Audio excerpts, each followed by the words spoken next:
pessoal, boa tarde. Meu nome é Nicole, para quem não me conhece aqui ainda, né? Eu sou professora no Instituto Federal de Educação, no campus de Caraguatatuba. E eu tive a oportunidade de passar 5 anos na Austrália, onde eu fiz meu doutorado completo, né, sobre a bolsa do Ciências Sem Fronteiras. E eu vou dividir um pouquinho da minha experiência aqui, né, começando com 2 casos.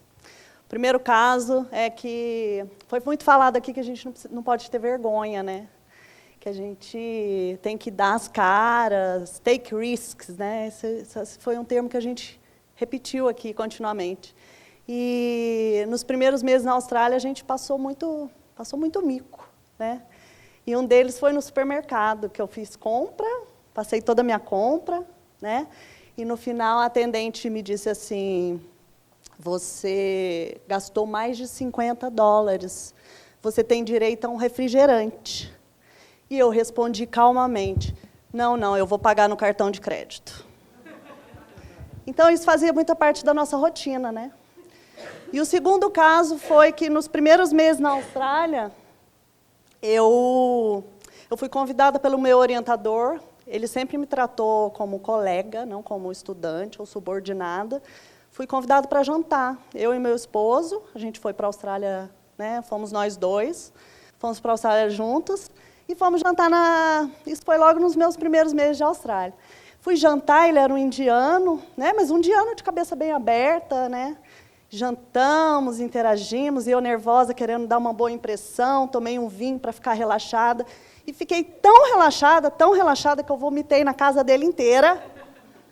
Desmontei na cama, e a esposa dele teve que cuidar de mim a noite inteira. E meu marido ficou lá, sem saber onde enfiava a cara. Então, essas experiências na Austrália foram logo no começo, né? A gente foi descobrir depois que eu estava grávida, né? E aí eu tive que enfrentar uma gestação, né, que foi muito bem-vinda, na verdade, mas foi, né, um pouquinho antes do que a gente planejava que acontecesse. Então, eu tenho bastante história para contar, mas eu vou tentar ser breve. Aí eu fui convidada pela universidade para representar uma estudante internacional lá na Curtin University, onde eu estudei. Aí eu já tinha o bebê, né, e eu falei assim, e o bebê fazia parte da minha rotina, porque eu não tinha como pagar uma creche todos os dias. Uma creche lá na Austrália custa $100 a diária. Então, a gente tinha que fazer, como a gente fala brasileiro, rebolar, para poder concluir esse doutorado. Fui convidada para fazer um vídeo representando um estudante internacional, e eu de cara já falei: você pode me avisar com antecedência, porque eu tenho um bebê e eu preciso de alguém para olhar ele enquanto eu faço esse vídeo. E de imediato o editor, né, o coordenador desse projeto lá, dos vídeos dos estudantes, me respondeu: e por que não você não traga o seu bebê? E por que não trazer ele? Né? Então, nessa já pude sentir um pouco da visão diferente da Austrália, entre a gente balancear trabalho e família, trabalho e família. Tá? Então, I think discarded materials is a global problem. I'm researching a methodology to extend the life cycle of discarded materials, using them during the design process. You can work with everything you want to, with every material you have available. This is the point. What you have available, not choose, so I want to work with this, I want to work with that. I think it's really important to have a connection with the person that will mostly help you with your research. The first day we were here, straight away I felt welcome. Everybody smiling and they are ready to help all the time. Having a baby here is really good. You have great support from the school. They accept your situation. And I also had a support from campus, from the health center on campus, and which I have my GP retired, which is a doctor that supports your family, your whole family. We have lots of computers, and we have a locker that we can put our stuff in. They also give you a financial assistance for traveling, for conferences, for attending conference and presenting works. The first 2 months, we struggled a lot, especially to understand, because Australian English has a little different accent from US English, that one that we learn in Brazil. But I think we improve our English in a daily basis, listen to television, meeting with people, working, reading, and especially doing a PhD. I have friends from every part of the world here. This really makes my experience here richer. I learn a lot about different cultures or different ways of seeing things. After finishing my PhD, I will be back to Brazil and to my work to share everything I've learned here with my students and colleagues. I think we'll be done with our mission here in Australia, at least for a while.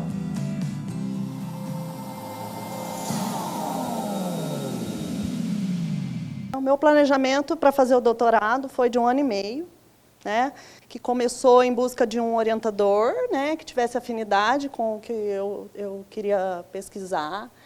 E aí a gente vai mandando e-mail, contatando muita gente e obtendo várias respostas negativas, ou não obtendo nada em resposta, na maioria das vezes, até a gente encontrar alguém que, né, a gente pode continuar o nosso caminho.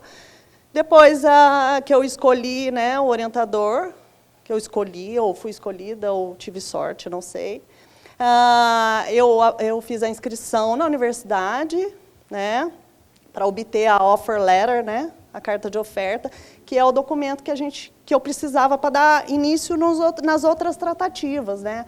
Buscar uma bolsa de estudos, pedir afastamento do trabalho e etc., né? E mesmo visto, né? Depois, a carta de oferta e o teste de inglês, eles podem acontecer simultaneamente.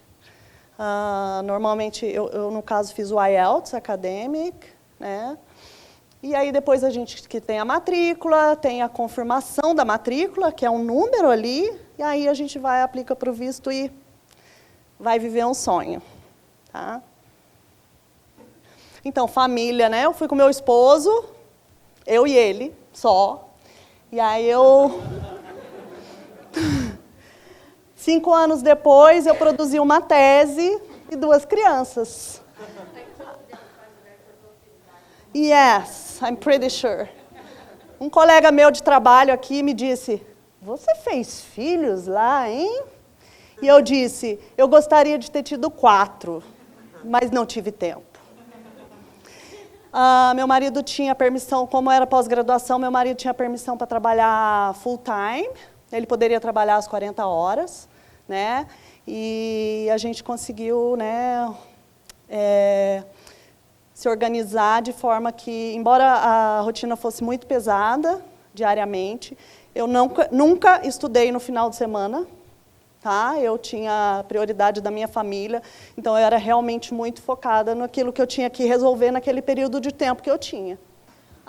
Eu estudei na Curtin University, né? Ela é do grupo da Australia Technological Network, né? E tinha um suporte, né? Tem o G8, que são as universidades com mais tradição em pesquisa, né? E tem esse network, as universidades que tem a gente tem muito acesso à tecnologia. Eu trabalhei com, depois eu vou falar, eu tinha uma infraestrutura invejável o tempo todo em constante atualização, né? Que me impressionava, né? E a Curtin tinha aquela visão, justamente daquela nossa primeira apresentadora, que foi fantástica, aquela visão de que a universidade ela é um ponto de encontro. Então, eles incentivavam, na maior parte das vezes, o trabalho remoto e a independência para você seguir seu estudo, né, para obter seus melhores resultados, né? Então, eu tinha lá a minha área de trabalho, que era um hub, né, da Faculdade de Humanas, e tinha a cozinha, eu amava aquela cozinha, que eram todos os estudantes naquela cozinha, tendo almoço junto, e um dia eu propus que a gente fizesse o International Food Day, e aí cada pessoa trazia uma comida do seu país e a gente celebrava ali junto. Aqui era um espaço bem interessante lá na Curtin, que é o Hive, que é um espaço de imersão, de visualização e realidade virtual, que foi bem útil, né? Eu era o grupo de laboratório de computação avançada. Embora a minha pesquisa acabou que não finalizou na computação, daqui a pouco eu vou falar um pouquinho da minha pesquisa.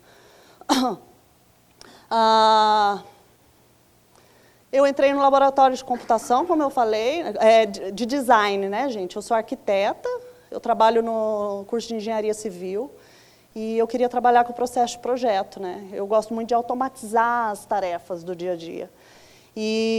Mas eu também gosto muito da questão da reciclagem, do reuso. Não na maioria das vezes por uma preocupação primordial com o meio ambiente, mas pela questão daquele desafio do designer, dele se desafiar e trabalhar com o que ele tem disponível e não buscar mais recursos. Tá? Então, a questão de fazer o personalizado, o único, né, em cima daquilo que você tem de material disponível. Então, uma frase que eu gosto muito, ó, que o lixo é a falha da imaginação. E uma outra frase que eu gosto é, dê um objeto tempo suficiente e esse objeto vai te dizer o que ele quer ser em seguida. Tá? E é um lema que eu tenho de design. E sabendo dessa problemática, sabendo que muito material é descartado, poderia ser reaproveitado, a minha tese foi todo um embasamento teórico, né? Foi um embasamento teórico para que houvesse uma metodologia do upcycling, que é o reuso, né? Dentro da arquitetura, dentro do cenário de arquitetura e arquitetura de interiores. Então, está só o tema da minha tese aí, eu não vou me aprofundar. Quem quiser saber mais sobre a minha tese, eu posso contar. Que, na verdade, esse framework, a minha ideia, numa oportunidade futura, eu automatizar esse processo, né? Eu até fiz uma patente lá na Austrália desse processo, de forma que fique caracterizado já para a gente trabalhar em cima e desenvolver ainda mais esse novo framework. Acabou que, uma semana antes de eu defender a minha tese, né, eu entreguei, né, a gente não defende a tese, né, em algumas universidades lá na Austrália, você entrega a tese para avaliação. A avaliação é essa que pode durar de 2 meses a 6 meses. No meu caso, foram 6 meses de avaliação, sofrimento, e uma semana depois que eu entreguei minha tese, eu tive meu segundo filho na Austrália. Tá? Então, pude vivenciar o sistema de saúde, eu sempre tive muito suporte. E foi durante esse período dos meus 6 meses do primeiro filho que eu desenvolvi a patente. Tá? E só um vídeo para ilustrar a minha formatura, que foi um dia antes do meu retorno para o Brasil. Né? Na quinta-feira foi minha formatura, e na sexta-feira eu embarquei para o Brasil, cheguei aqui no sábado, segunda-feira eu estava na sala de aula.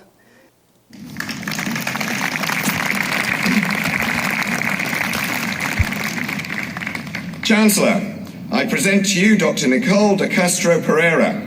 The thesis, Rematerial-Oriented Design, a Framework for Architectural Upcycling, was supervised by Professor Sambit Datta.